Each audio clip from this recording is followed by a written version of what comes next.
Balitang boxing mga boss, inaresto na ng otoridad si Gervonta Tank Davis nitong Enero 28 lang. Matapos ang 2 linggong pagtugis ng Miami Garden Police at ng US Marshals, sa wakas nagpakita na rin si Davis at nahuli na.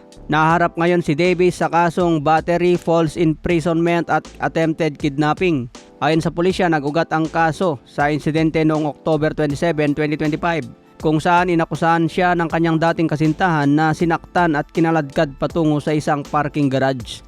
Lumabas din umano ang surveillance footage na sumusuporta sa mga salaysay ng babae. Sa ngayon, idineklara si Davis bilang champion in recess dahil sa kanyang mga kasong kriminal at kasunod ng civil lawsuit. Matatandaan na na-cancel din ang exhibition fight niya laban kay Jake Paul. Malaking pera din sana ang kikitain dyan ni Tank Davis. Pero dahil sa kanyang mga kaso, nawalan tuloy siya ng malaking kita. Sa kasalukuyan, nasa kustodiya na ng mga pulis si Davis. Maaari siyang humarap sa maximum 21 taong pagkakulong kung mapatunayang guilty sa lahat ng kaso. Tingin ko mga boss, hindi papayag si Davis na makulong ng matagal. Babayaran lang yan ni Tank Davis. Kaya abangan natin ang updates kay Tank Davis mga boss. Samantala, sinabi rin ni Shakur Stevenson na kinalimutan na niya ang laban kay Tank Davis. Dahil itong si Tank Davis daw mga boss ay hindi willing lumaban sa mga elite fighters. Pinipili lang daw ngayon ni Tank Davis yung mga boksingerong kayang talunin. Dahil ang target ngayon ni Stevenson, labanan yung mga malalakas at elite fighters. Tiwala rin si Stevenson na maging 4 division champion na ngayong January 31.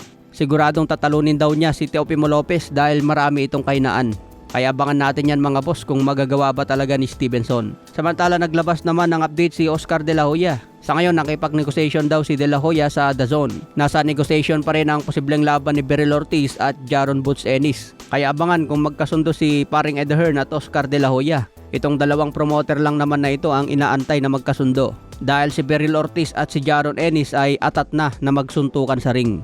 Sa ibang banda, Bakram Murtazaliev na kasalukuyang IBF Super Welterweight Champion, nagpahayag na gusto raw niya bumaba sa 147 pounds o kaya aakyat sa 160 pounds middleweight dahil wala daw gustong pumalag kay Bakram Murtazaliev sa Super Welterweight. Gusto rin niya sana makipag-unification sa ibang champion pero walang pumapalag. Kung patuloy daw siyang iiwasan ngayon sa 154, nakahanda raw siya bumaba sa 147 at labanan ang mga champion. Pinakamagandang kalaban dyan ni Bakram Murtazaliev si Devin Haney. Malakas itong si Bakram Murtazaliev kaya maganda rin makita kung paano niya labanan si Devin Haney.